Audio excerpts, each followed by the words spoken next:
Hello, everybody, and welcome back to another astounding edition of the best darn show on the internet, the Over Sharon Show. We're back, everybody. Indeed, indeed. Oh my God.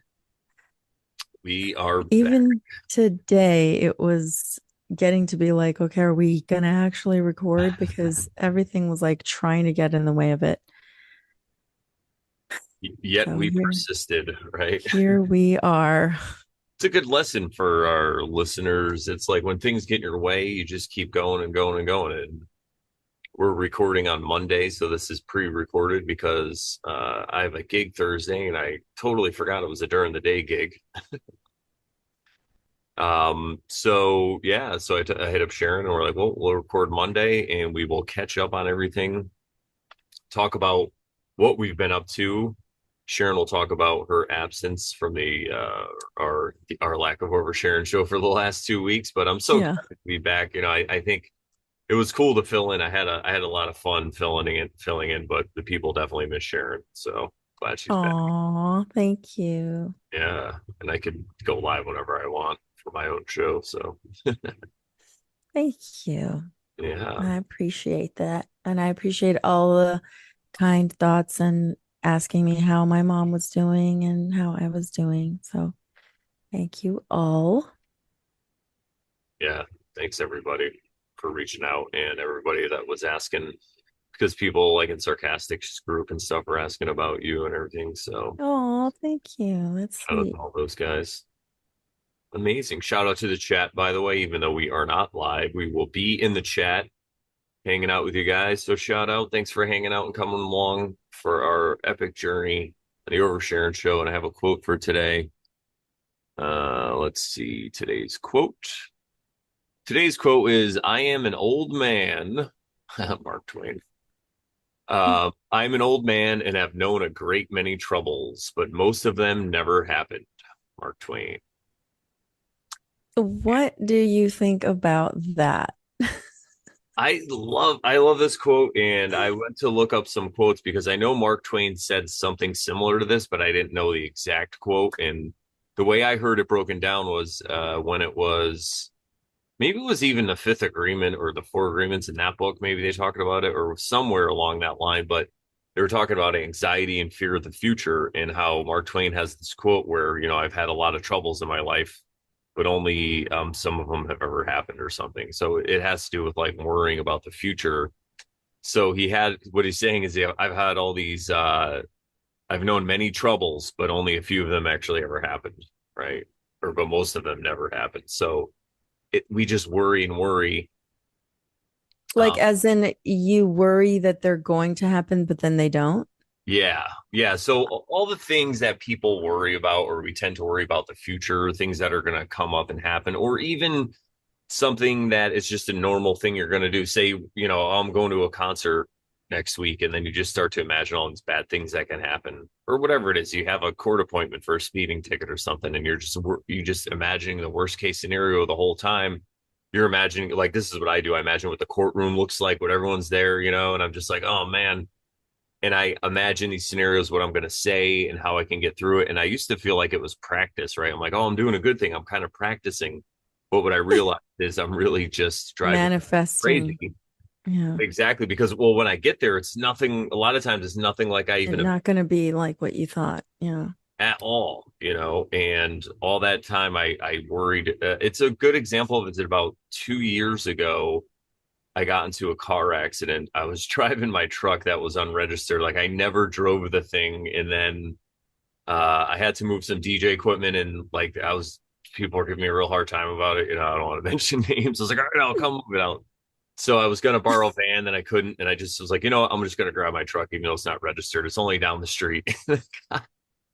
I got into a car accident. It was hilarious. And it was during the whole cover your face thing, and I was like, oh, what do we do? So what ended up happening though was no, this might have been 20. Sorry, this is 2021. Wow, this is 3 years ago now. Yeah, 2021, because it was my the After. yeah, the trip that I went on was after all this. So anyway, what had happened was they gave me a Zoom. or online court date, and I went to the Zoom thing, and like it was at noon, and the judge was just in his he was just in his Pajamas. Just kidding. eating lunch. He's like eating a sandwich, and I was having an Oh issue my. with my like. He's like, "Oh, don't worry about it." And it was like the prosecutor, and then the prosecutor's like, "All right, Brandon." He's like, "We already talked about this." Or like, if you just pay half of the deductible of the person that was in the accident, just pay half. We'll take care. We'll drop everything. And I was like, and he's like, and we'll give you months to pay. He's like, this was like April. He's like, you don't have to pay till like July. And I was like, deal. Like, I'll take that deal. Deal or no deal? So I was like, worried and looking up all this legal stuff and not sure what to say, and I was Oh, like I know. You scenarios just and have I to wait to see what happens. exactly. So those were the troubles that never happened, all those time things that I worried about and freaked out. And so Oh, now what I do is try to just say to myself, self, you're going to deal with it when it happens. You'll be fine. right. I'll cross that bridge when I get there.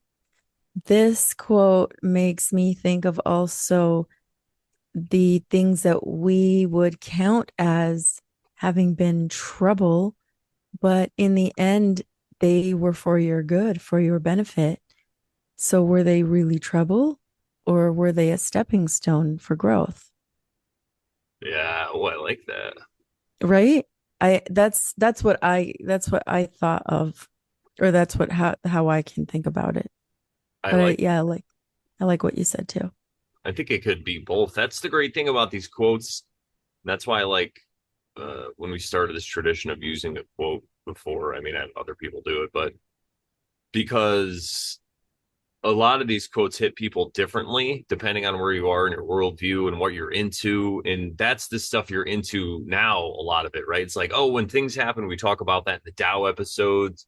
We're like, in the last 2 weeks I've been filling it, I've been talking about that hardcore. When something happens, you look at it in a different way, and that's how you change the world, your own world. And when I was introduced to this quote, I was going through a different thing, and I was trying to learn how to not be anxious about the future and stuff like that. So that's how it hit me, right? So any kind of truth that's out there will hit people differently, just like the Bible or whatever it is, and it'll work on them in the way it needs to. And it might be a quote unquote bad thing. They might see it and scoff at these words or whatever they are. Not this quote, but even other quotes we um, use, but it's still going to work on them in a certain way, just like truth does, just like a poison in the back of your mind.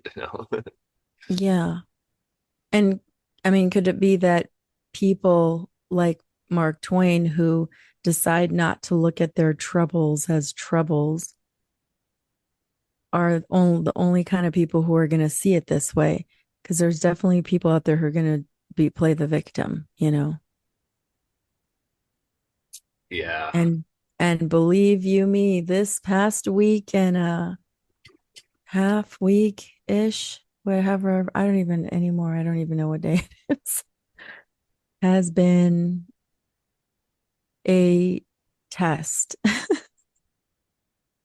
And it's been hard to, it's just been tough, is what I'll say now before we get into things. But yeah, those are my thoughts on the quote. Yeah. It's a great quote. It has been a crazy few weeks, even with the stuff that happened to you and your family and stuff, but then just other stuff that I've seen that's been happening in the world. But there's also been a lot of crazy synchronicities too, like insane synchronicities. So, it'll come back to me, but I had another crazy synchronicity happening this weekend. I can't think of it, but if people that tuned in last week that saw my solo performance, I was talking about the tarot, and I pulled a few cards, and I ended up pulling the same card twice, the Two of Cups, and that's gonna kind of lead us into our card pulling that we're gonna do today. Yeah. So as we were setting up and getting ready to hit the record button, we're just chit-chatting and he's like, "Yeah, when I pulled the cards, on the stream I did, the solo stream, I had pulled the Two of Cups." And he's like talking about this thing that you see on on the card that's not on something else. And we still haven't even talked about that yet. Oh, so what I was Because saying was just because this gives a little back info. What I had done Mhm. was for the end. So earlier I pulled the two of cups in the episode, then I was going to pull another card, and I pulled this card, which is Oh, yeah, I have that one, but I take it out so that it doesn't come. I usually do too, but I must have forgot. So I was like, okay, I guess I got to pull another Mm. one. Then I shuffled and pulled again, and it was the two of cups. So it's still on top here. So yeah, the two of cups, the infamous card, and then As he says that, today, earlier I today. was like, I picked up the top card on my Thoth deck to see like what he's kind of what he's talking about. And I first showed him like the back. I was just like, yeah, my card looks like this. But then when I looked at it, because I'm doing this, I looked at it and it was the Two of Cups, the top of my, and I obviously, well, not to you guys, but like I didn't do that on purpose. It's not like I was looking at my cards as Brandon was streaming that day. But Yeah. maybe my cards were looking at themselves and rearranged themselves. Maybe there's just something in that two of cups though that like, and this is what we're gonna do because I There's some, read the description last week from the updated book from Gerd Ziegler, and Sharon has the older book, so she's gonna read. But maybe there's just that's the original edition. I mean, mine was actually updated this year, 2023, last year. Um, so I wonder if there's some. Well, I'm guessing there must be something there for us or for our audience in there. So pay attention, yeah. everybody. I am guessing it is, it says first trade paper edition published in 1988. Wow. So this was the original. So I'm going to read from the Two of Cups, and Brandon's going to look and see if ours kind of are similar enough. And maybe he'll point out, keep an eye out for what's different, if there's anything. Sounds All good. right. So it says the key words are Venus in Cancer, receptive love, happy relationships, and emotional exchange. Well, Brandon is a Cancer, so that's kind of interesting. Mm. Any changes there? They're all the same. Oh, and my born day is a two, 7-2. That's right. Yeah, Were no, there, that's the same. those were all the same? Okay. Where it says, if you love yourself, you are attractive to others. Your receptiveness toward yourself prepares you to give yourself totally to someone else. A deep emotional exchange will be possible, a giving and receiving of overflowing love. The union occurs in complete harmony, as symbolized by the entwined fishes. Two lotus blossoms rise out of the mud and bloom. The cups are filled and overflow, symbolizing the overflowing emotional riches present. This is an image of complete joy and silent ecstasy. Any changes so far? Nope, everything looks the same so far. The water is still and the sky clear and blue. Deep joy, yellow, flows into the emotions, water, and the energy of renewal, green, permeates them. Compare the Two of Swords. Thoughts are free and clear, blue sky. Seen through the eyes of love, the world appears transformed. I remember you reading this and talking about, I guess you pulled it for Tony Coriolis in the chat. And I know that's relevant to him. So, all right. So the next part is about indications, a question, suggestion, and an affirmation. So the indication says, your readiness to receive love makes you attractive. Surrender to yourself, to others, to life. And the question says, with which persons in which surroundings can you now share your love? Suggestion, pay attention to the love coming to you now. Remain open and let it enter you and go deep inside. Affirmation says, there's nothing to do but enjoy what life offers. I am now ready to let into my life the love relationships which will fulfill me. That's Same nice. exact. Well, good. There you go. That one didn't change apparently. And the thing that's crazy about that is this information is just timeless and universal. I mean, this guy, in 1988, he's talking about these things about if you love yourself, you are attractive to others. I mean, that is huge, right? Yeah, it is. So, It's amazing how timeless some of this stuff is. It's just you have to get to a point where you are ready to receive and ready to hear that message. And some of us, a lot of us have to go through a lot of things before we get there, clearly. Those of us who aren't necessarily born avatars and stuff like that. um, I also have this other book called, it's by the same guy, but it's about relationships. It says Mirror of Your Relationships. So this is another optional book that people can get about the Thoth deck when it comes, if somebody wants like a relationship reading. But unless Brandon wants me to read it. is there, does it have a section breakdown on each card? Yeah. Oh, It's yeah. basically this, but it's just, Just for it gives you a relationship oh. perspective. Shall I do it? Yeah, because I mean, the Two of Cups, that's got to be very, That's a love card. uh, Yeah. All right. So let's do it. This is called love because that's what the card is entitled at the bottom. The keywords say love, receptiveness, fulfilled love relationship, completeness, union, harmonious togetherness, deep surrender. You have arrived at a beautiful sea of harmony and love. In your relationship, moments of stillness and complete union with your beloved are possible, moments which all people yearn for in their lives. The Two of Cups tells you that such moments can become reality in your life. You don't need a perfect partner, something that doesn't exist anyway. This kind, right? yeah. This kind of love makes no demands or prerequisites for the other. Exactly.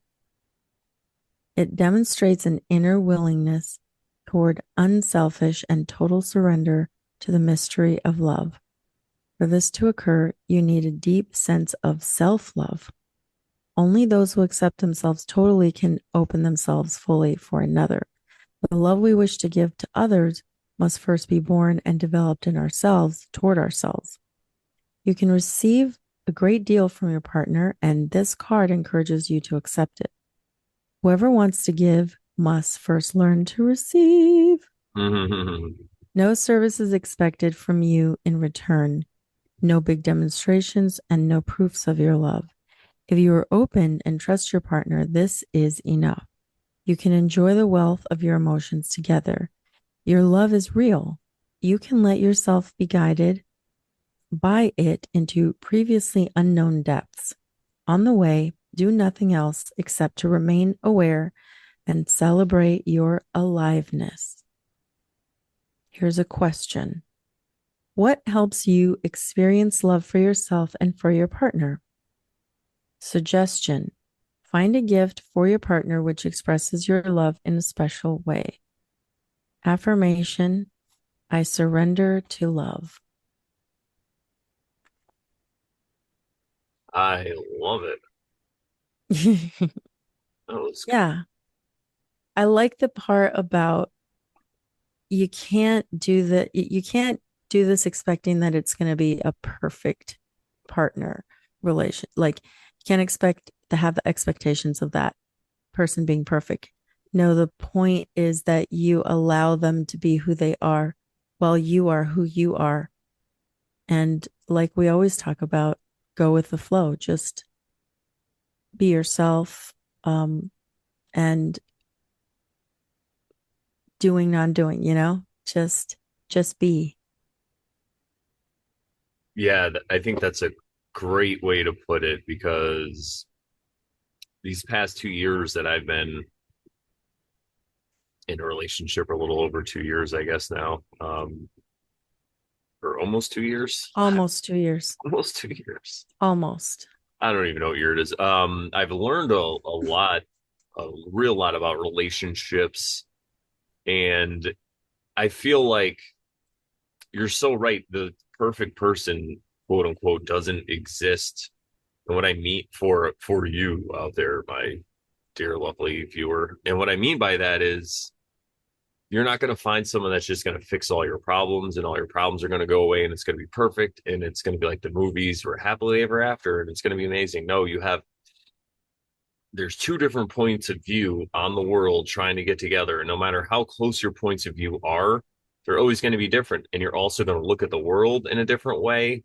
You know, we talk about this Myers-Briggs thing all the time. That's a great tool to work on relationships with because then you could see the functioning that's going behind your partner or in their brain. You know, you could get the blueprint of why they're kind of behaving the way they are, and then you don't have to feel like such a victim. One of the things that I talk about a lot when it comes in regards to relationships is communication, which is so important. And I've been learning that because when I communicate, a lot of times I'll just be giving facts of stuff that's going on. I'll be like, oh, this way's quicker, or this place will be faster, or this or that.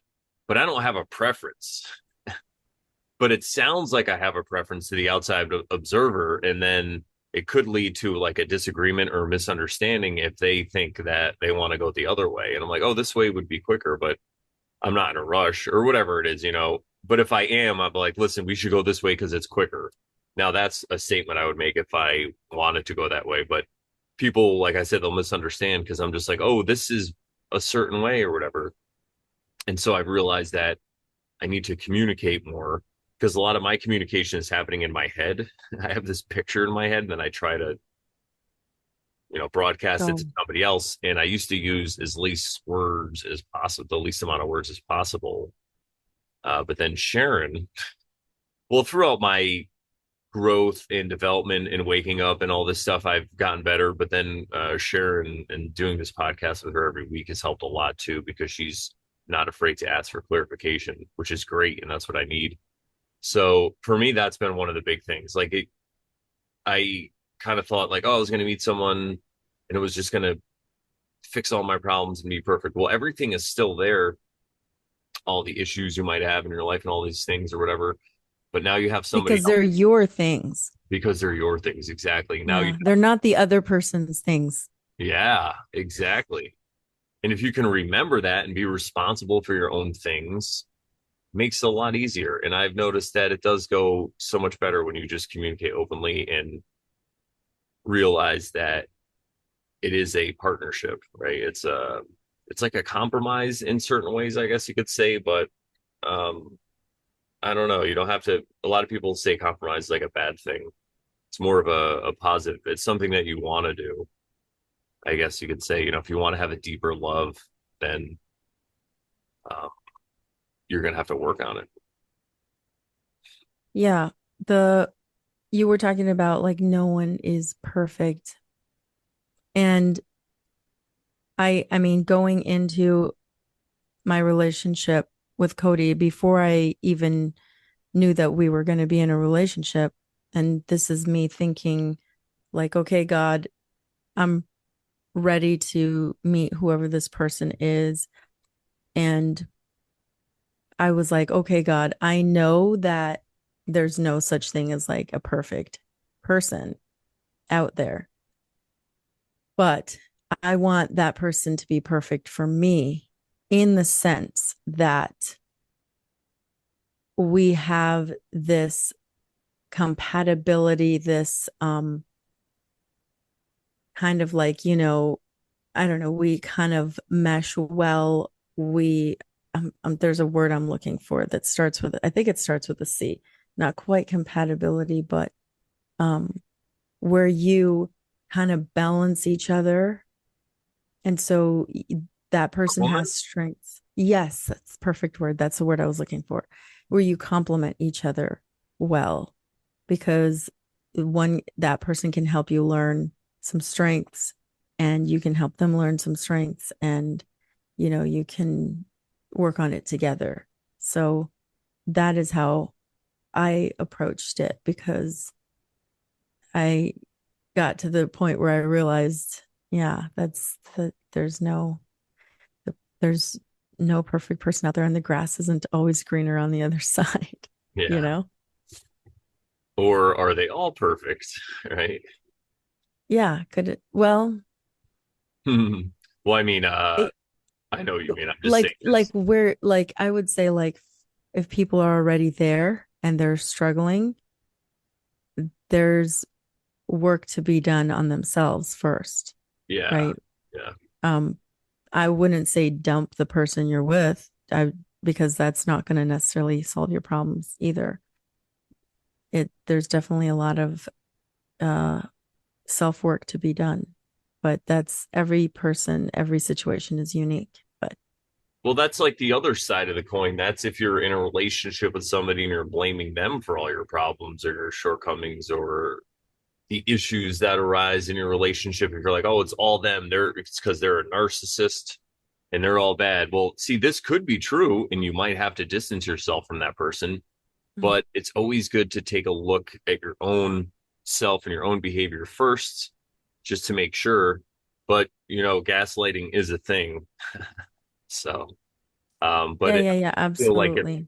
if it's If a it's pattern though, where someone's like, if your person is always blaming others, and then you also blame the person in your that's like, say you blame your boss at work, and you blame the cop for that problem, and you blame that for that, and then you blame your partner for the problems too. Then maybe, hey, it's an issue. But if you are someone who's been doing work, and then you're the yeah, constant conclusion is you keep coming back to it's my partner, then maybe you should reevaluate, and it is your partner. yeah. It's Go like ahead. common denominator. Yeah, yeah, exactly. Yeah. And yeah, and the idea of like, and I struggle thinking about this too, because like you have this concept of like, well, you have to have some level of expectation of the person you're with, right? Like if you're going to be with someone, you kind of expect that they're not going to run off on you and leave you all of Yeah. a sudden for like no random reason. But at the same time, if that were to happen, maybe that's working on your attachments. Like, I, what I'm saying? Like everything kind of happens for a reason. But anyway, like the thing is, if you want to be loved unconditionally, then you have to love unconditionally too. So if you want someone to accept you the way you are, then you have to accept them the way you are, the way that they are. And then you can't force this, like, or impose this, like, your own view of things on them, as if, you need to see it like me because that's the only way to see it.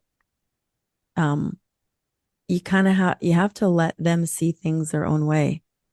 And you see things yours and they see things their way, and allow yourselves to have your own world views and your own things, and do the things that you like in common together,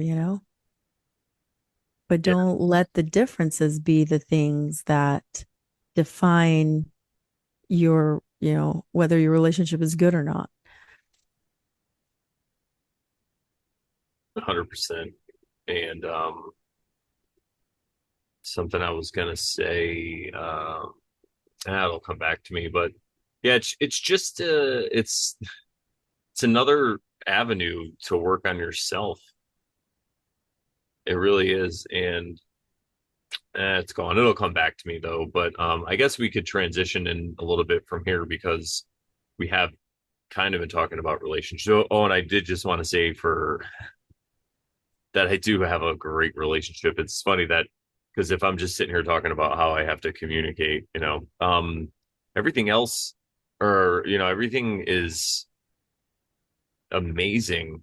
And it, like I said, it's not that it's all perfect. You're gonna have issues. Everybody has problems because we're two different people trying to work on it. But Merge your lives together. if it's something, and this is what I notice, and it's funny because I've been watching Better Call Saul, and the show is like genius when it comes to human behavior and trauma and showing people in cycles.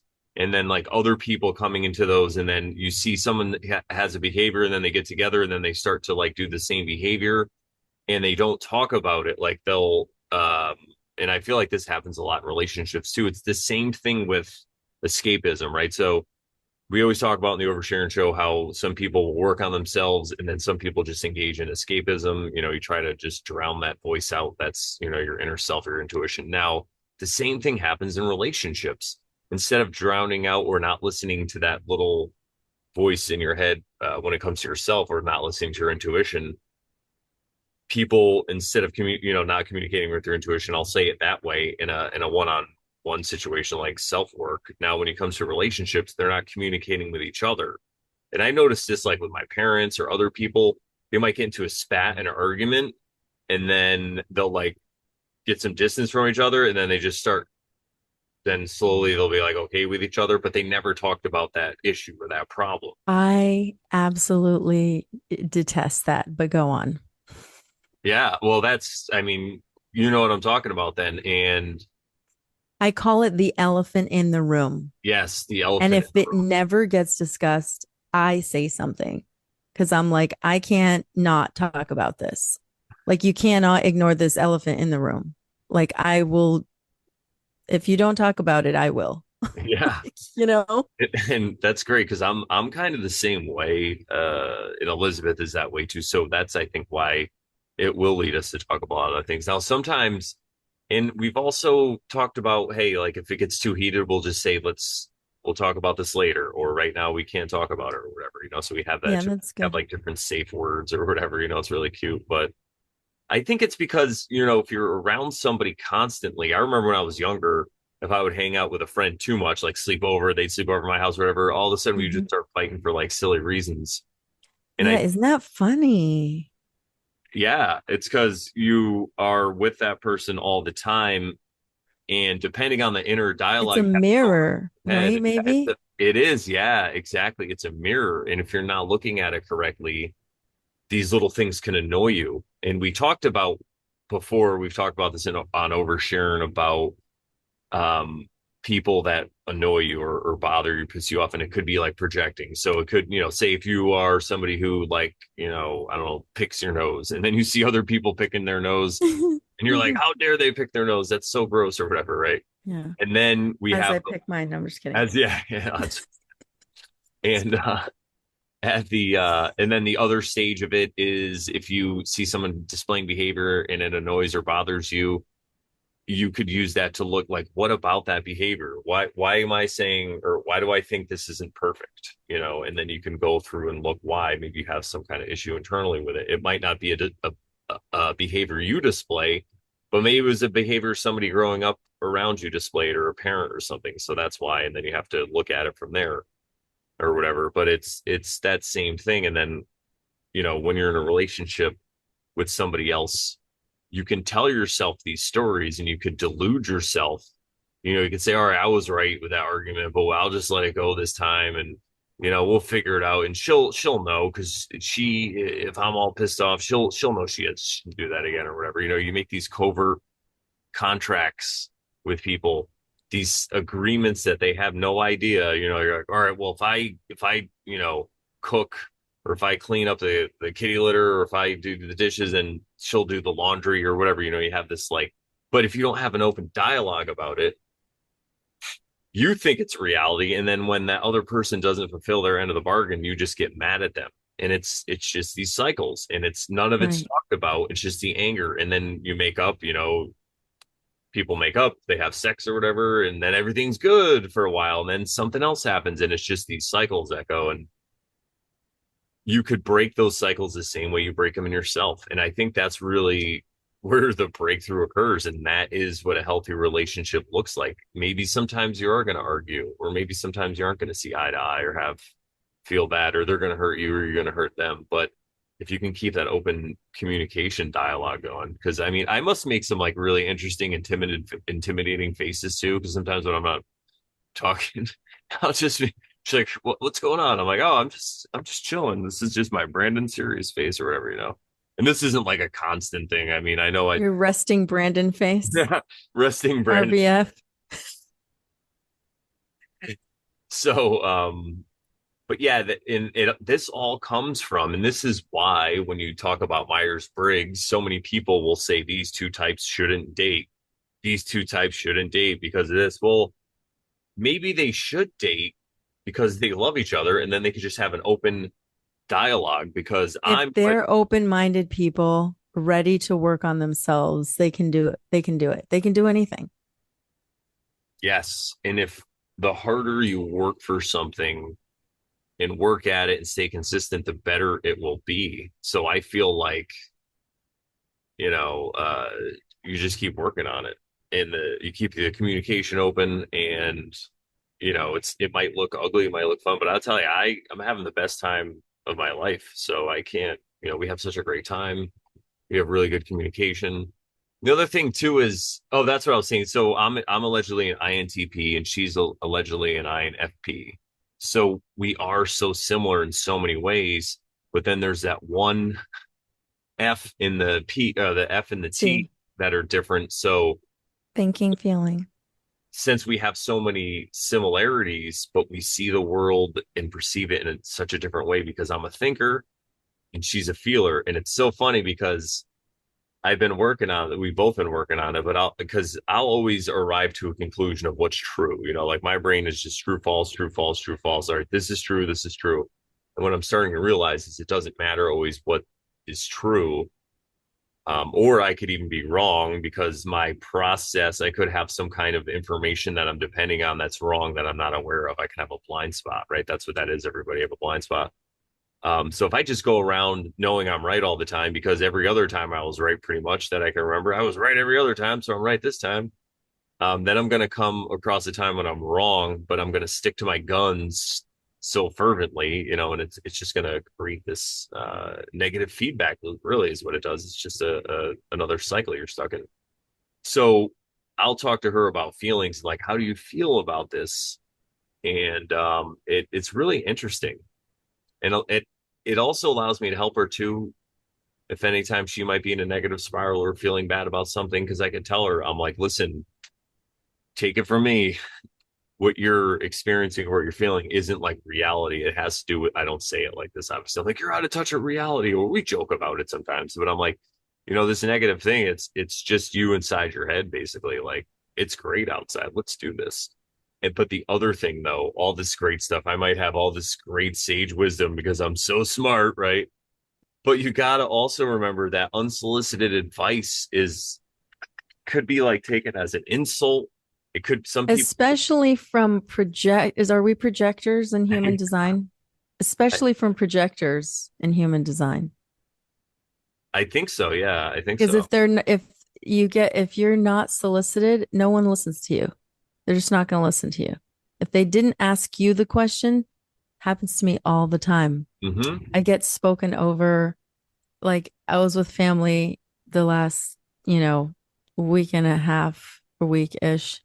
I've been Sharon's under like, the can you believe they're going back to the moon? No, I'm just kidding. I I talk and like unless somebody asks me specifically something, I get talked over. I get interrupted, I get talked over. I'm like, okay. I mean, I get it. It's fine. That happens to me as well, but it depends on the social circle that I'm in. So some circles, you know, I'm awesome, amazing King Brandon, and people hang on my every word or whatever, you know, not exactly, but you know what I'm saying. They're interested in what I have to say, but you're right. Some circles, like sometimes when I would hang out with comedians, I would be talking and I'm like, did you guys just hear what I said? You know, I'm like, all right, whatever. Like, I don't care. But yeah, it's crazy, especially when you start talking about some of the stuff we talk about on Over Sharon, right? Like working on yourself. And hey, it might be all these problems. You might be the common denominator. People don't want to hear that. They're like, what? Yeah. I'm not the I problems. don't usually bring those things up unless people Yeah. really ask about them. Well, people constantly ask me when I have People. people because I'm always meeting new people, like as my job of a wedding DJ. And if I tell them I have a podcast, they're always like, "What's it about?" And I'm like, Right, right. Exactly. well, So I don't tell a lot of people I'll say it. about. I'm like, oh, it's like about spirituality or whatever. And because of the way I look, I get away with it. Like I could say anything, and people are like, Oh, I "Yeah." get it. You're Jesus and everything. Are you a hippie? No, no, no. Go see my. I'll refer you to some other previous content for that one, guys. So yeah, that's relationship stuff, and I'm glad we got to talk about that for a while because we're just kind of freeballing it today, everybody. We don't really have a plan. Sharon is going to catch us up though on a lot of the stuff that's been happening. But it's great to talk about because this really is catching people up on what we've been up to because we've both been in relationships since around the same time in 2022. So Yeah, which was synchronistic too in itself. so many synchronicities. I saw a Hmm. bear the other day, a giant bear. I sent pictures. Wow.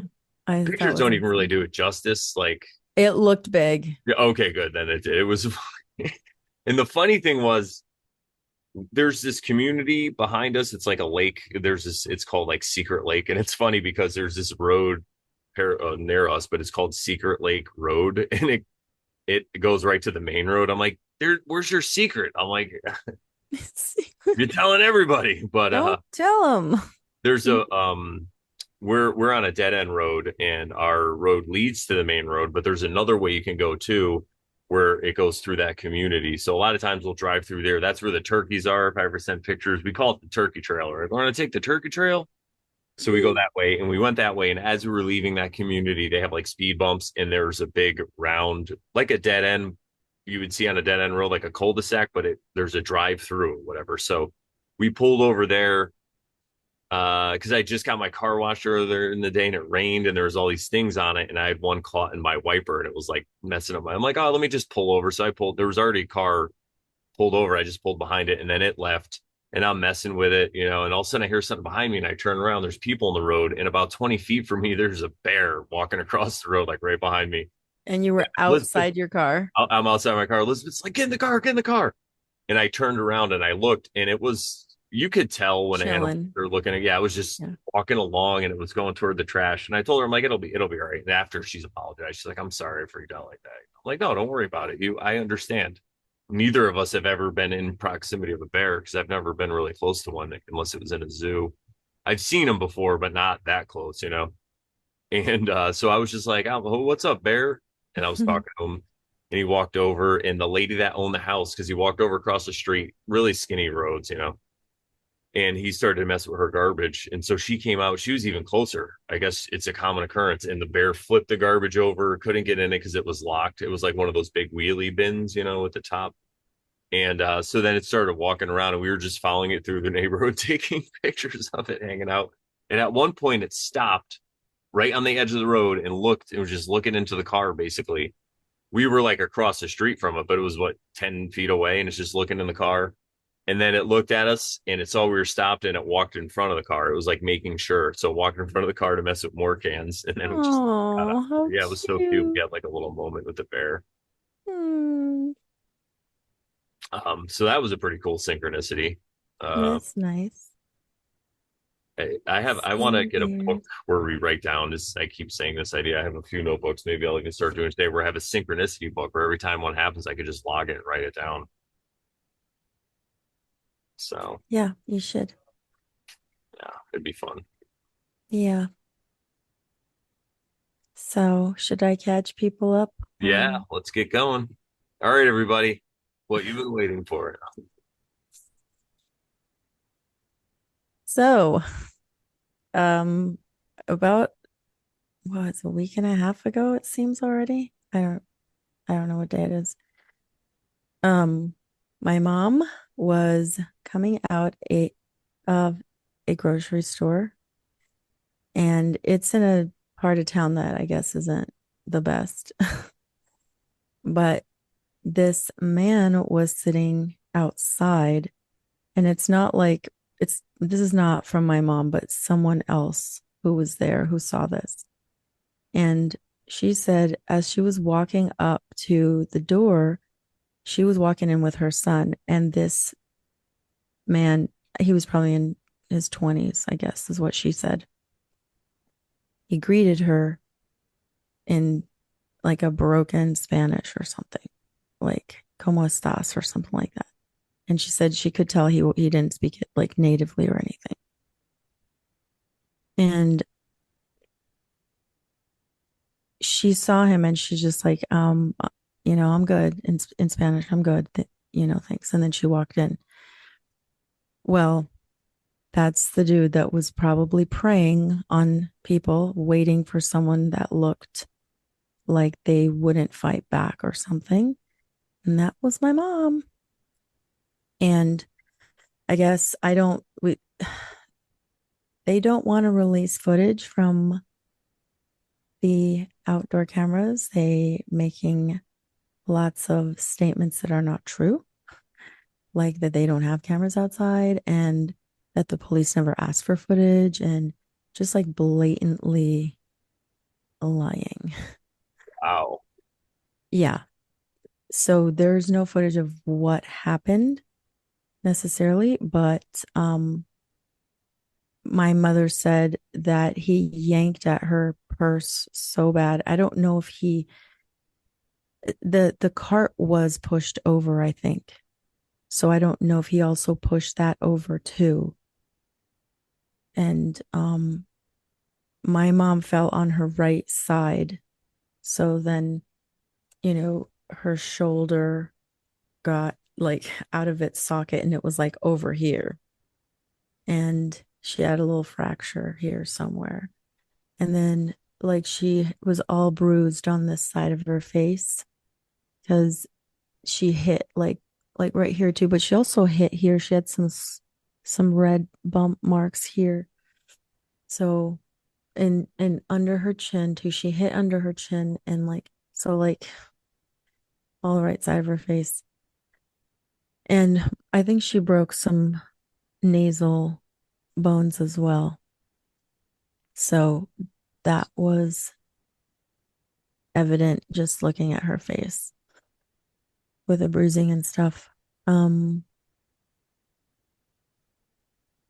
but so here's my little overview of like what lesson learned type stuff and what I would recommend to other people if they are open to it about being in a hospital. Yeah. Go to a field. I've been saying it since 2005. If I get hurt, just bring me to a field. I'll be fine. Just bring me to the woods. No, sorry. Do the absolute least you can there Yeah. Yeah. and go home as soon as possible. And that's the feeling I was getting the whole time, the message, but I can understand why my sister was hesitant to do that because she didn't want to leave without them addressing everything. So, unfortunately, she was there getting to be there a little bit too long where she was starting to get some like rash on her back, which to me sounds like the beginning of bed sores, but no one wanted to admit that. But I'm no doctor, so I don't know. Um, and lots of things were just kind of overlooked. And I know people are doing their job, so lots of things will be overlooked. Um, that's so my thing is like stay as little as possible. And if you're going to be bedridden because of whatever you've gone through, leave after 4 days if possible. Like you do not want to be stuck there for longer than that. You really don't. And if you're going to be there, be there with lots of family, people who will keep an eye out for you on things because, people are doing their job. They're just doing their job. They're just doing as they're told. So if you don't alert them to something, they're just going to overlook it. They're not going to know. Um, this is not playing a victim or, you know, blaming. It's just what it is. Your It's just how observations. it's Yeah. just how it is. Yeah. They're overworked people too, and they're always doing something else too. Um, whether whatever it may be, whether it's playing on their phone, but I'm saying I don't know. I'm just saying that they are busy too. And if you're not there with someone or someone's not there with you, things will be overlooked. But I would not want to go there in the first place. So um, that would be like my recommendation. It was long days there, and I was going in the mornings, not super early. I had a niece who was going every day and staying all day, and bless her heart, she is a gem for doing that. Um, her company allowed her to work, remotely, so she had her laptop, and they were just like, you gotta do what you gotta do, and that I was grateful for that because that my company that I used to work for did that helped me with that when I was going through the similar thing with Wesley, my late husband. So yeah. So that was definitely a tough week. And the other thing that I felt something that I felt contributed to my not feeling well and having to leave um and going home and being sick for a week, or I should say detoxing for a week, um was that um I forgot. I lost my train of thought. Oh, okay. Was the just kind of like getting myself, like allowing myself to be roped into the drama of everything, of like, should we put her in a facility and they're not letting us and they're not going to cover it and the insurance isn't going to cover it and blah, blah, blah, blah, blah. When the whole time it was like, she should just go home. That would just be the best thing. Like once in, I didn't mention that in the ERs when they, that night that she went in, I forgot what they call it, but like they realigned, they repositioned her shoulder back in its socket. And that was probably a very painful thing. Um, so she was on some pain meds, some heavy pain meds. And the doctors did say, interestingly enough, one of the doctors was like, I have hip patients that, you know, are in for a day or two. And she's like, and then they're able to leave. She's like, but so she's like, I've had a few patients just recently that are shoulder, related. She's like, I'm assuming that that's a much deeper pain, like a much heavier pain, because those patients will stay longer. She's like, they're like at least 3 days in the hospital from that level of pain. Wow. Yeah, they So, perfected that hip stuff, man. They got people right in and out. We'll replace your hip. yeah, yeah, crazy, huh? Yeah, that's But, I want to deal with that. yeah. So, where was I? Mom, it's tough though. I'll tell you, a lot of people that might not have survived that at that age. I know. And the interesting thing, it was her shoulder and not her hip, because a lot of people won't recover after that. Elderly Yeah. people don't really get better after that. But she's walking around now and everything. Oh, great. Yeah. And, doing her thing. Like she needs help with certain things, I'm sure, but she's definitely can do certain things on her own now. So, Amazing. Yeah, we've Yeah. been sending a lot of energy, Elizabeth, and thank you guys. I'm going to say thank you to everybody in the Over Sharon community. That's what we'll call it for people who are adjacent, who are showing love. Thank you guys so much because I really feel like attention is the most important thing. So people like, oh, sending thoughts and prayers or whatever, that's one thing. But if you really are giving your intention, I feel like it does help your awareness to it. Yeah. So Thank you guys. Um, so yeah, the whole reason I started to not feel well, I think was, well, I could speculate on a lot of things.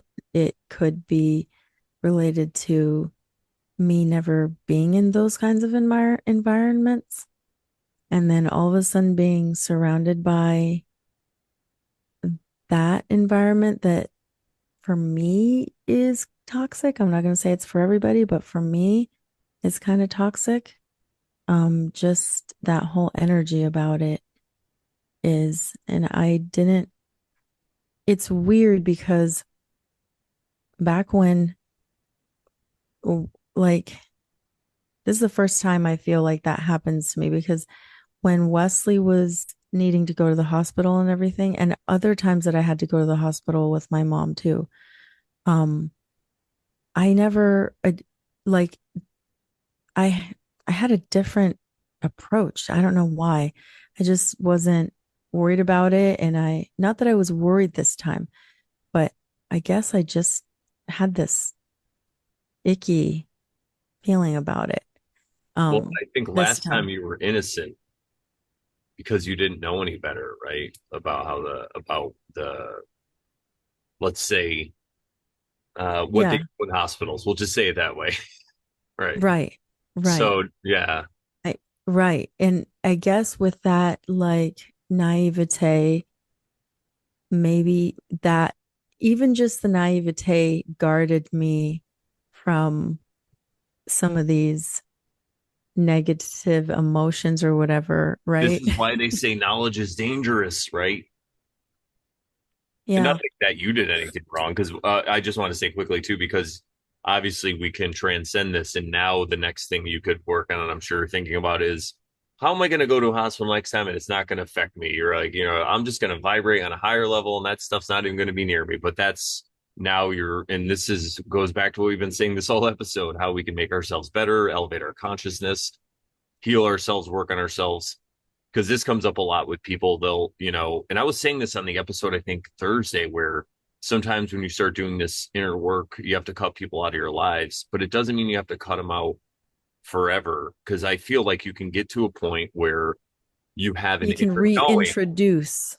and reintroduce, but you have to have the knowing that we talk about. You have to know it and feel it inside. Because if there's any lingering doubts, then I think that is going to affect what happens with reality and stuff. But if you know that it's not going to bother you, you can go back into those situations. And it's like when you have a dark night of the soul and you have a whole new worldview and it shifts. This was like a freaking dark night of the freaking soul for Yeah. me.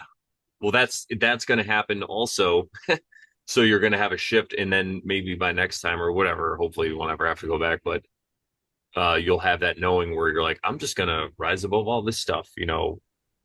A lot of times I'll hear Elizabeth will say to like, oh, this person, I don't want this person's energy to affect me or whatever. And I'm like, could it be that there's a place you can get to where it doesn't affect you? Like you're higher, if you're on a higher vibration, love and light or whatever it is, Mm-hmm. could it be that it won't affect you? You'll affect them in the way, you'll work on them despite what they think. And these are the kinds of concepts that we love to talk about here at Oversharing, but, and again, Yeah. we don't have this perfectly mastered yet, but we're working on it. And I think that's why the synchronicities are happening so much too with this because they're like signs pointing the way. And I feel like right now is a time, maybe it's the sunspots. I don't know, the coronal mass ejections, maybe whatever it is. But I feel like so Eject. if you're on that negative path, you're still going to get those synchronicities too. And I've said this before, right? You'll get those synchronicities and maybe it'll look from the outside like there are bad things happening in your life. And hey, maybe the person might even pass away or die, but it's not up to us to decide what happens, right? Or if that was the right thing or if that should have happened. And this goes back to not taking things personally and to all the stuff we talk about in the Over Sharon show too. And I said this last week, and for those who didn't see it, I'll say it again too. It's like and I've heard Ram Dass say it the night before, and it's what really inspired me. It's really only our ego, our audacity, our overwhelming ego that thinks that we know what's best for this realm and what's best for everybody and who should live and who should die and who should be hurt and all these things. If you took a step back and looked at that point of view as a casual observer, you'd be like, wow, that person is like a megalomaniac. They're crazy if they think they want everything to go their way. And if they're not, they're just going to be pissed off and upset about it. So that's really what you're doing. Now, you could know that intellectually, but until you know it in your soul and you know it, it's gonna it's still gonna work on you, or you might still have, I don't know how to put it or whatever. But once you start to gain that inner knowing and you follow that path, and it's funny because I something our friend Jason said, I'll just start saying it like that. Our friend Jason said something, and he was talking about this. You start small with things and you just have this knowing and believing that it's going to be okay and it's going to happen. Because he goes, any doubt that creeps in, it's going to affect that and it's going to screw it up. And it's okay. But that's why you start small and you start to see it happen and you get the knowing, and then you could go bigger and bigger. And then one day you're like, I can fly. But remember, anybody that's listening to the sound of my voice right now, if you ever believe that you can fly, and hey, I'm with you. Maybe you can just start on the ground. There's no reason to jump off a house. You could just start on the ground. Why do people jump off houses and out of windows when they think they could fly? Just go to the ground and start flapping. Anyway, So you said something about well, anyway, something you said earlier made me think of like going on an elimination diet. You don't eliminate it so that you can't eat it again ever. You eliminate it to identify what is the root problem. probably when I said Then you cutting people begin out of your to life, right? reintroduce. Yes. Yeah, you're right. Sorry, go ahead. Yeah, yeah. You begin to reintroduce. So in that same way, you and I've noticed this too in my life, that I think to myself like, oh, this person is toxic or this is toxic and I don't want to be around this. But then I think to myself, like, I can't do that forever, probably. So I have to learn to transcend whatever this is and be able to be around that without it bothering me. Like, could it be that that's the answer? Yeah, I think is the answer. That's the reason I believe we're here. It's not to cut people out of our lives so we could elevate our consciousness in a room with nobody around. The the next step, so sometimes you might have to isolate, but then the next step is to get to a level where you can be around those people and they're not going to affect you. You're going to be the deeper level of the water. Like ocean water might be a mile deep, and on top it's crazy. It's nuts. There's a storm or hurricane, but down toward the bottom, everything's just chilling, everything's flowing. And if you think of your emotions as water, you could focus on that. And it comes really with not taking things personally and a lot of these things. And the hardest really I found is the people that you grew up with, your family, maybe friends you grew up with, or people you've known. Because what happens is you start to change and you see it in your own life, but other people look at you as the same old person you were and they treat you that way. They're like, oh, I remember, like, I used to drink soda when I was younger and I didn't like ice in my soda. And then at one point I did like ice. So my parents were, oh, you don't want ice, right? I'm like, no, I like ice now. It's like, no, I'm not a man whore anymore. Like I actually had a dream the other day that this woman came up to me, and I remember her being a desirable, she would be attractive to men, like something like that. And I was like, nope. She came up to me, she was like trying to talk to me or something, to hit on me or whatever. I'm like, nope, I got a woman, like I got one. So it's the same. I don't know why. What was I? what was I saying right before that? They connected, I promise. But anyway, I lost my Yeah. thought there. But I speak like going back to that, what the source, I should say, the source of my detox yes, was probably allowing myself into a place that I deemed toxic and surrounding myself with things that felt toxic, that were things that I may have done in the past, but were no longer like me. Like, for example, trying to fight the insurance for, getting her to a better facility and blah, blah, blah. Like, did I try to help my sister do that? Yes. But I mean, not that I did anything, but I was there kind of like mentally, emotionally participating in it. And it was like energetically draining. I didn't realize it until like days later when I was home. And I was like, why did this happen? Maybe that's why. yeah, Because I used to be more like, I'm going to get what I need or what's mine, or whatever.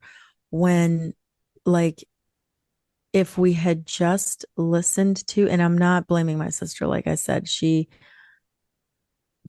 needed to go through that for her reasons too. But that first night in the ER, um, the doctor was like, you can go home after they repositioned her shoulder. But my sister was hesitant because she was, worried about what if this and what if that and rightfully so. She's not a medical doctor and she, if something happened, she wouldn't know what to do. So I get it, but but but we were being told exactly what she really did need.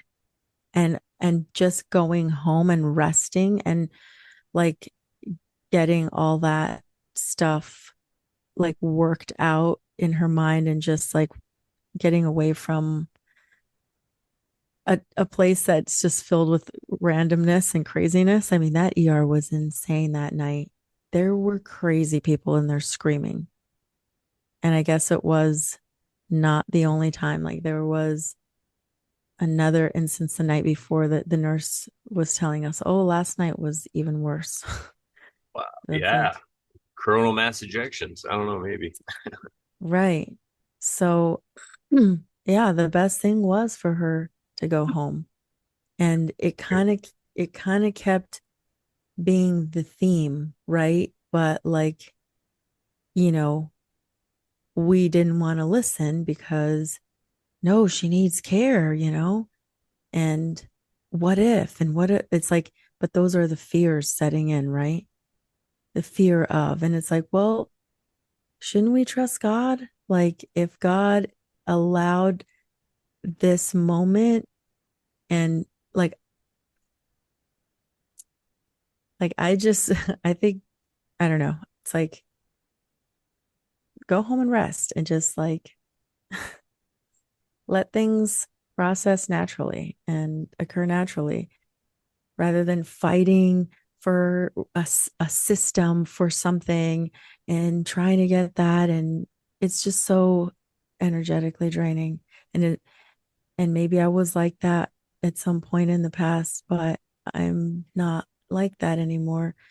And so I found myself getting roped into feeling like that again Yeah, and participating in it and getting angry and upset. And then it just was like, I was like, I'm not feeling good. I got to go home. I got to go home. And as soon as I got home, it got worse. Like all the aches and pains in my body were just beginning. Like my back, my arms. Like I'm like, I didn't do anything, you guys. Like, why is my body hurting? This is crazy. And then not then the next day or whatever was like, not only was my right throat sore, but the left one too, then swallowing, and then every day was getting worse, like painful swallowing. Like my lymph nodes here were swollen, and it was hard to turn my neck. It hurt. It was like, I'm like, what is this? What is this? Like, I It's haven't, worse when it happens in June too, because it's hot. It's like, I know. And speaking of hot, I was getting like sweats and chills and like just so then I'd put a sweater on and then I'd be sweating, I'd take it off. And then I was exhausted. I would like trying to lie on the couch and rest. It just was, it was so much of a drain. But yeah. go ahead. I was going to say the news too. Well, the event of it happening and the news of it is a huge shock, and then dealing with it, and then what you said too, going through that. So I could see why your body would be in some kind of weakness, and that's what it seems to be when people detox is when that happens. And if you're already also mentally going, "Fuck, I hate this, fuck this," you know what I mean? It's Mm-hmm. like Mm-hmm. it's a spiral effect. So I could see why then your body did that, but maybe it was a your body telling you that you needed to get the hell away from that situation, Yes. figure it out, and then you did, and that's what Yes. we're doing right now. So, and I know Sharon looks at it this way, but I'm just saying this for everyone else. Sharon's not looking at herself as a victim. She was under the weather. Something happened to her She's mom, but she's detoxing, still you going guys. along. Yeah, and she's asking the questions. Why could this have happened? Because anyone could say, Sharon, that's so terrible. What happened to your mom? Why would a just God ever let that happen? Well, maybe because of this situation, now something's going to happen that would prevent an even worse situation in the future. Who knows? Right. Just that news story that was run, that you played or whatever. Maybe that guy that did that, something's going to happen to him now to change his whole life because of what happened. Who knows? Maybe whatever he got, he's going to go try to use or spend, and that's going to get him in a lot of trouble. Or we have no idea. And that these are the kinds of questions and the things you could talk about anytime something happens in your life. These are the things you're like, all right, well, it's not just the incident. Like when something happens, it's not like an isolated incident that happens in a vacuum. There's all these reasons that led up to it. And then there's all these things that are going to happen because of it and after it. We have no idea where it's going to lead. Speaking of that, when it rains, it pours Yeah. because so not only did, it's like I think also things happen in threes, they say. Yeah. So Heard that a few times. so yeah, so then that happens with my mom, which is utterly shocking and ridiculous. And then I am detoxing and feeling unwell. And then I go to the fridge one morning when I'm feeling pretty bad already, and I open it and water flushes out of the ice maker. And I'm like, this is the same thing that happened 6 years ago, almost to the day. Um, yeah, the fridge went out. The compressor is known to fail on these things and these modern refrigerators. I can't freaking I can't. It's like, But somehow Salah ad-Din or whatever the guy's name was that was the Muslim leader of the Crusades, whatever Saladin, he was able to have ice on the battlefield, but Sharon in 2024 can't even. No, I know uh, what you're saying. I mean, these modern appliances are not what they used to be, everybody. no, they don't make them like they used to. So, yeah, I I was just like, not now. Why? Um, but it is to me, that is a total reminder of, attachment. Like the fridge was just full of a lot of things the stuff that I don't use all the time, especially things like condiments and things like that that you don't use every day. Um, And then extra stuff that I'd acquired since the ridiculousness of 2020, Hmm. because you were told to, buy extra stuff. And so I still had some like A lot of duct tape. flour, Oh no, like that was coconut flour and stuff that I kept in the fridge. So, because they say you want to keep flour in the fridge so it doesn't go rancid and stuff like that.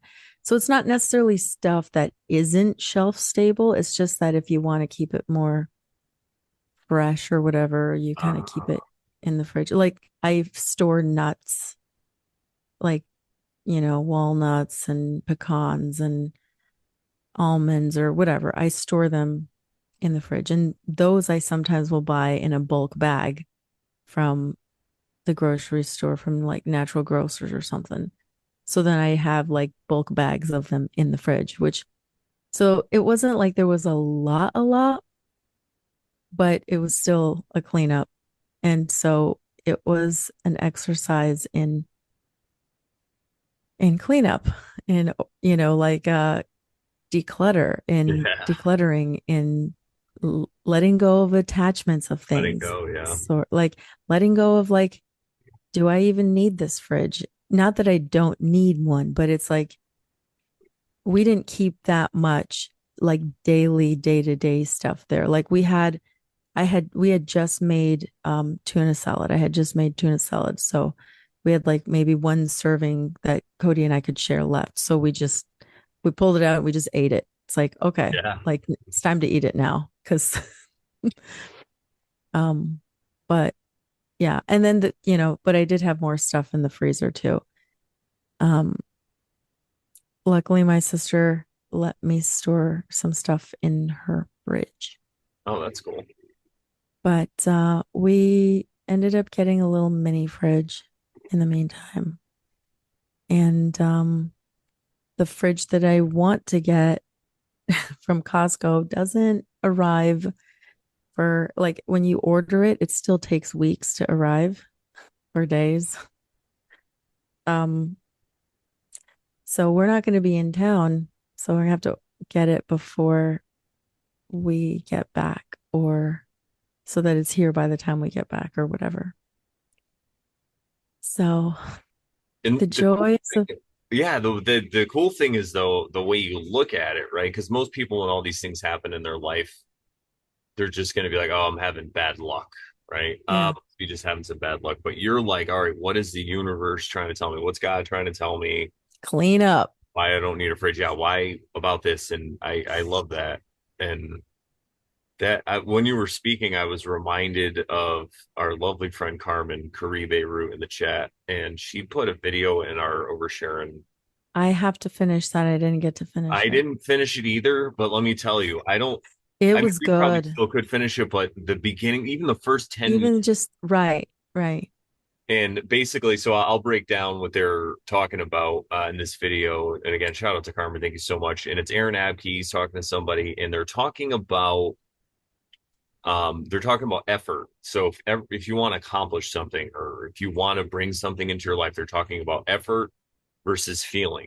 And the effort part of it is obviously when you put in a lot of effort, when you try, and when you try really, right? Effort is like Yoda saying try. And then the feeling is you just feel like you already have it. And I already have an example that works and I can't wait to talk about it. And I was totally inspired by Carbon and in the video she shared. So, and to put a little more on that, so the feeling is more of how we talk about with like Bashar, with your excitement, you kind of follow your excitement, and you already have this feeling like you have it. Who is it? Uh, who's the guy who was like talking in the 20s about manifesting thing? I always want to say Joel Goldsmith, but it's the other one. Neville Goddard Neville Goddard. Yeah, he in talks the about 40s, I think. yeah, you just feel it, right? You feel like Yeah, it. feeling is the secret. Feeling Yeah, is the secret, yes. yeah. And so 2 weeks ago, or she put it in there last weekend, right? So it was as this airs, it'll be almost 2 weeks ago. And so there's a place. So I live about an hour from Milford, where my DJ company is. So on the weekends, I'll drive down there and get equipment, or sometimes I even have gigs in that area. Or if I have a gig in this area, I'll just bring the van here or whatever. So I wanted to leave early because there one day to go down there because there's this amazing plant nursery down there. It's all organic and it's this little place. And when I started my garden in 2021, that's where I went. So I wanted to go down there. Mainly, I wanted to get some herbs, but I really wanted to get holy basil because I want to stuff grows like a weed and it's amazing. But I had this pot. Holy diver. I'm just kidding. Yeah, I had this pot last year as a plant that was a holy basil plant, and I never got to put it in the ground, and we just kept it outside, and it ended up just dying. But I had the pot still out there, and I was thinking to myself, I'm like, well, as I was trying to make it down there, stuff would just happen, and I couldn't find the extra time to make it to the place before I had to go to the office or whatever in Milford. So last Saturday, not this past one, but the Saturday before, I was going to try to leave early. And then I said to myself, because I just watched that thing, I'm like, you know what? That's putting an effort. I'm not going to try to go down and get this thing. I'm like, I think it's just going to grow in that pot. It's going to be fine. There's some things growing in there anyway. It's a small pot, but it still has soil in it. And that pot came from a previous, or that plant had come from a previous time. That was all the way from the 2021. So I have this pot where they just, will come back or whatever. And anyway, so a few days later, I started noticing it, and right now I have holy basil growing in there without even have to go down there putting any effort in. I just Nice. watered That's it, and awesome. it's yeah. So I'm so excited about that. And the other thing I thought of too is it's crazy because it's like a remnant of my beautiful garden that I had in 2021 at my parents' house, and it's kind of like I'm bringing it and I'm carrying it with me. So when I plant these and they go crazy, it'll be just like an extension of that. It reminded me of Lord of the Rings where they carry that tree, the tree of the king. If you go back into like the Silmarillion, Oh, maybe even yeah. in the later chapters of Return of the King where they talk about the past or whatever, they talk Mm-hmm. about this tree and the seed and they had to carry it and all this stuff. So, and it's holy basil. I mean, it's crazy. Go ahead, go ahead. Yeah, no worries. So there was something else that I wanted to talk about when it comes to all these negative, quote, negative things coming your way. And I didn't see this I sorry, I was talking to Joe about it, and he's the one who said to me that not a lot of people talk about this, but there's this view of like when you are, you know, how people are like, oh, just imagine the best and all these, it's almost like the new agey type of view to it because they don't bring in the negative experiences too, which are kind of also required because it won't always be like roses and butterflies and unicorns and stuff. And to get, so Joe was saying, like, to get to that place of ascending to the next level, right, of whatever consciousness or whatever you want to call it, the upgrade or the level up, you have to face some of these negative experiences because that's kind of like your test of like, are you ready to go up there? Or are you not? So that's another way to look at it too. A much more healthy way to look at it. So, subjectively, is that true? Can you find evidence, right? Can you find evidence, Sharon, that we're in a realm where we just learn lessons and we have these things that happen and we look at them as hurdles? No, there's no evidence. And maybe that's not even exactly what it is. But if we frame it that way, if we just come from the mindset of that's what it is, we're already eliminating so much victim narrative and we don't even know it. Yeah. And Then you does wake up in it, the morning and you're like, ooh, what's the challenge going to be today? Is my roof going to collapse? You know what I mean? Like, yeah. let's do it, everybody. Like, Yeah. And does it hurt you to think about it that way, regardless? Like if you can come at this from any religion and you could still use this, and it's not a religious thing, you know? Yeah. Just don't In be the a way victim. we specifically, because the first way you were saying was a little new agey, right? You just, oh, everything's going to be great and it's going to be perfect. And, um, yeah, it's so nuanced though. It's so hard to get It's that. Like, nuanced. yeah. It's nuanced. It's not that it's not going to be great because you can imagine those things, but there maybe to get to that, there are some things you're going to have to pass. You're going to Hmm. have to hurdle through some of those, you're going to have to climb some mountains and hurdle over some hurdles and whatnot and get through some difficult spots. But that's part of the process. That's part of the way, right? You can't you can't walk if you don't like a baby's not going to walk just out of nothing. He has to learn by falling multiple times. And persist, right? You keep doing it Mm-hmm. no matter how many times you fall. Mm-hmm. That's what it is. And I think maybe that's the universe's way of saying, hey, do you really want this? Do Exactly. you really Ex- want it? Well, then you got to show me that you exactly. want it. And that's where the Exactly. intention comes in and the intention and all that stuff. And that's, I believe it's the Mm-hmm. most powerful currency in this realm is our attention. Could it be? Yeah. And thank you, everybody, for giving your attention right now to us. We so appreciate it. Yeah. Shout out to the chat, by the way. We could probably start winding this Yeah. down, I guess. Absolutely. Yeah, there was a couple more things I wanted to mention, but Yeah, go ahead. Or whatever.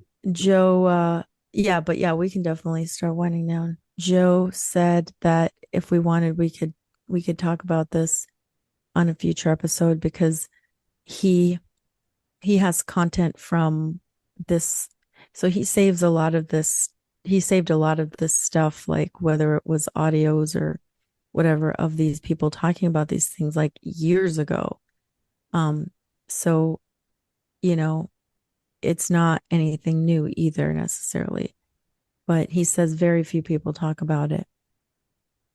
But he can probably give us more insight Oh, I into would that. love to have him come talk about that because we can even talk about when he manifested things like a place to live and that stuff. Because what you were saying when you started this part of the conversation about, you can have these good feelings and good thoughts about what you want to happen and maintain that.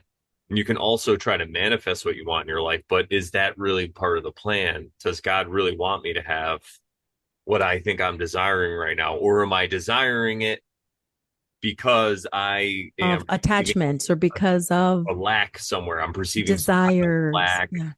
and I think I need this to not have the lack when Mm, I must realize, and if I have the inner knowing that there is no lack, then I won't have to worry about that stuff. That's where there really is a fine line with all this manifestation stuff. And yes. Yes.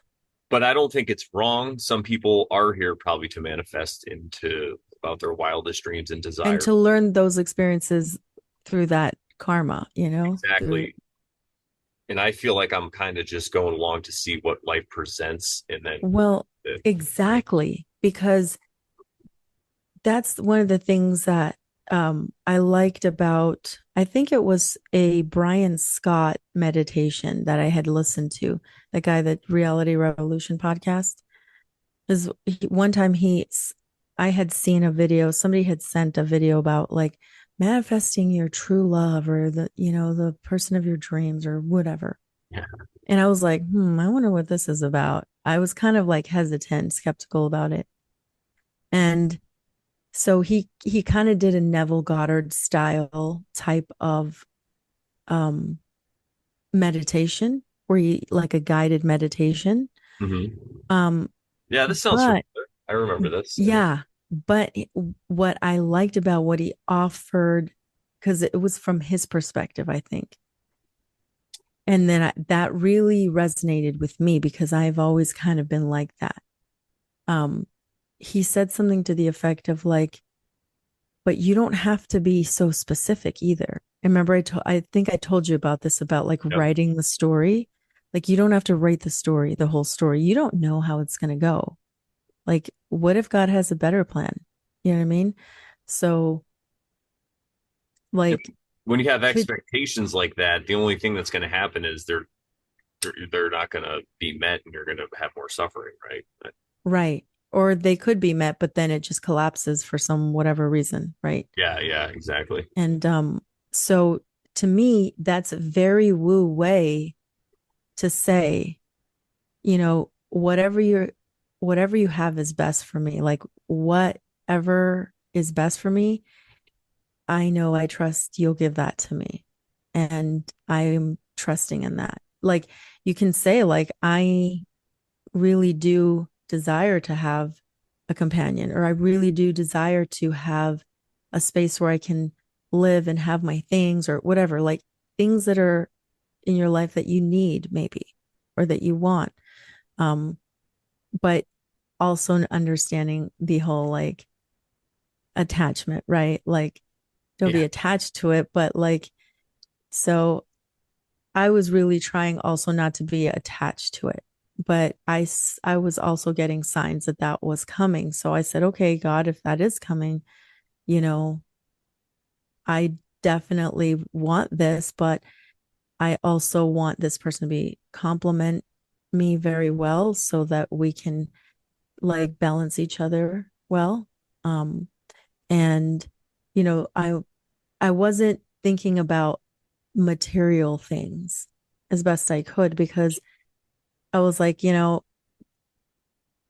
will know, like, God's not going to put someone in front of me that I'm not even going to be attracted to. Cause what's the point? Then I won't even look their way. You know what I mean? Hmm. And, all those things that you think of like material, oh, he needs to be XYZ or she needs to be XYZ. Just don't think of those things. Just be more about the character, the personality, the way that that person can complement you and be a good companion for you. Um, so I like that approach of like basically it's a non-doing approach. It's a like whatever you have, like you have the best for me. So whatever that is, that's what I want. I want the best that you have for me. Um, there was something else I thought I wanted to say, but any Like comments? water, Yes. right? Like Yes. now, Yes. flow with it. Yeah, I think we figured it out, everybody. And then so Yeah. now the next part we could, like I said earlier, you can have all this intellectual knowledge and you think you know it, but it's to put it into action in your life and start small if you want, or you could, I'm not telling you where to start. If you think you could start big and you could do it, then go for it, but like we said, it's the attachment. So if you're attached to, I want to get enlightened and I want to get this and I want to get that, if you don't, you're only going to be suffer. There's plenty of stuff right in front of you to work on. You don't have to go anywhere. You could just sit in a quiet room and see what comes up. You don't need to buy anything. Just listen to the Over Sharon show and you'll be fine. No. Yeah. Something that I didn't mention while talking about like my detox this past week was I just wanted to mention it just because it was kind of salient to me and I don't remember ever something like that happening. Um there was a moment where I couldn't even explain why, but it was like after the refrigerator incident, after I had cleaned up the floor from all the water I had, and it's like pondering the like now what, like now we have to do this, we have to get it done before we leave for Jersey, and what are we gonna do? We have no fridge. I have to call somebody, I have to get somebody out here to look at this, just like stressed and anxious. And I almost like it was almost like a panic attack that almost wanted to start. And it was the weirdest thing because it was in my throat, like burning, like a burning sensation. Like I'd eaten some, not necessarily like I'd eaten some hot chili, but I mean, it was like it literally felt like it was burning. And I was like, what the heck is this about? And all I could do was like shed some tears and like maybe I need to let out some steam, like something is coming up. I don't know what it is. I don't know where this is coming from. I don't know the source. Um, and I did a little bit of that. I probably didn't do enough because I had to get up and do other things, right? We still have to, even though we're trying to not do, we're still doing. Yeah, I right. still had to call somebody to come check the fridge. Yeah, exactly. You have to know your Um, zip code, right? yeah. Found us. So, so the like I was in my bedroom and I have this little CBD oil that I have there, and I forget that I have these things because like when you're doing great, like you don't need them. Yeah, I don't even reach for that thing. It's when you're like like panicking, you're anxious, you're whatever, that you need something like that, and you still forget about it because you forget you have it. But it was right there by the bed on the nightstand, and I was like, I need this right now. And I just threw a bunch in under my tongue and I just like waited and I know in the past that that's helped me with anxiety. Like if I feel anxious, I've been able to take some and it just helps me settle and calm down. And it did. It helped me calm down. But it's weird because it happened again um the you know later after, well, maybe it was a day after we'd lost the fridge, we went to go eat something and we were at this restaurant, Cody and me, and I don't know if I was hungry or if what he was saying was like too intense a topic for me. And I started feeling it again. And I just told him, just stop talking because I'm feeling like I'm feeling like my throat is burning and it's not helping. Like you talking about that stuff right now is not helping me right now. It's like, and yeah, I was able to like calm down and because I was like, I didn't even bring the CBD oil with me. I have nothing with me now. Like I'm just gonna have to breathe and calm myself down. And I have no like no quote medicine. So I have to be my own medicine right now. And then the salad came and I was able to eat a little bit of something and I think it helped to like push some of that burning sensation away. But yeah, it was just odd. Like I didn't, it must have been, whatever happened must have been so heavy. Just whatever feelings that needed to get addressed or that needed to get detoxed that was just deep rooted or something.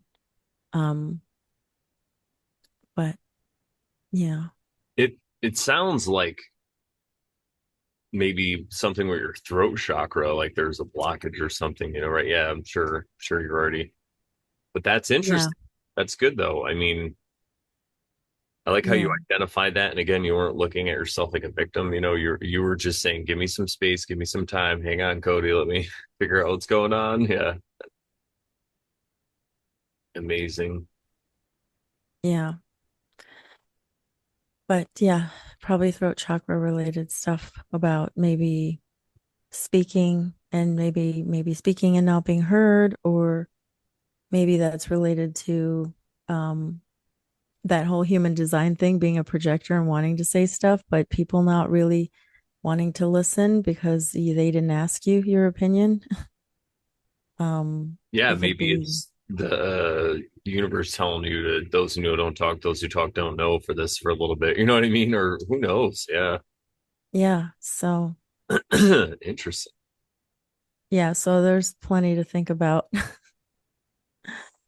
I think Spoons told me that when there's heat involved or something, this could be related to, I didn't ask her in detail, but this could be related to like me feeling sweats and chills and stuff. But I Hmm. think she said when there's like heat involved, that's like a really deep emotion, a deep wound that's like surfacing or coming to the surface. And then so there you go. The burning sensation in my throat is like burning as like a heat, right? Hmm. Yeah. Hmm. So I have some things to It think makes about. sense. I mean, it's your family. It's a it's a place that begins with H and ends with Patal. You know, Not Patel, but Patal. I'm going to hospital. Hello, I'm hospital. House Patel. Yeah, House You're Patel. going to Ooh, House Patel. House Patel. Hmm. Yeah. Sorry, I interrupted you. No, no, I was just scatting skiddly do that. Yeah, so there's plenty for you to figure out and work with, and like I said, there's a lot of shocks and traumas and just different obstacles or whatever triggers we can even say that came up for you. But to me, it seems like you were handling everything great. I mean, you weren't you didn't act like a victim, or you weren't getting into that mode. You know, you're just staying open and sharing things with people and staying, trying to stay positive. I guess you could say, looking at it in a light of, what can I be grateful for out of this situation? If nothing else, it brought your family together, and Yeah, uh, it did. you know, so Absolutely. glad to hear that she's home though. Yeah. Awesome. Do they have any things they want to do to her in the future, or is she just going to heal? Like, there's no like we have to like do surgery or I anything. believe the discharge contained information about, you know, time frames for her to return for just a reevaluation Gotcha. in case there was a need for surgery, but it was unlikely, I think. At her age, Yeah, it's I exactly. mean, I wouldn't want her to do that at this point. I think that her shoulder could heal naturally, you know. It's Totally. not like I don't as long as she follows, the not the rules, but whatever, like the guidelines of like don't move your arms a certain way and don't be out the outside pulling weeds and doing stuff that is gonna exert that too much. So Amazing. Well, I guess we could wrap it up now. Unless there was there more you want to talk about? I don't want I think that was I think that was it. I mean, there's probably more that I forgot about, but it's okay. yeah, if anyone has any questions or anything, just leave them down below in the comments section, or maybe we answered some of the questions in the live chat already during the premiere. But make sure, if you, like I said, if you have questions, ask us, or any comments or whatever, or if you'd like to know for your own, if you have a trip upcoming to the H Patalo. But yeah, and shout out to the chat. Thank you guys for hanging out all the way to the end. We love you guys so much. If you want more information about Over Sharon, go to morelawsmoreproblems.com. Click on the Over Sharon tab. There's several ways there to support us, or you can just show up here on Thursdays when we go live or premiere these and comment, subscribe, thumbs up, share it around, all that fun stuff. We're still hovering around the 822 mark for subscribers. I think it's been like a year. We've been like up and down. It's so funny. I was It's talking ridiculous. to these guys that I was working with. There's a new guy.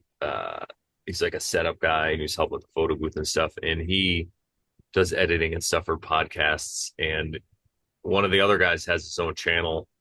And I was like, oh, I have 822 subscribers. He's like, oh, that's so awesome. Cause he started a few months ago. I'm like, yeah, I've had my channel for 10 years.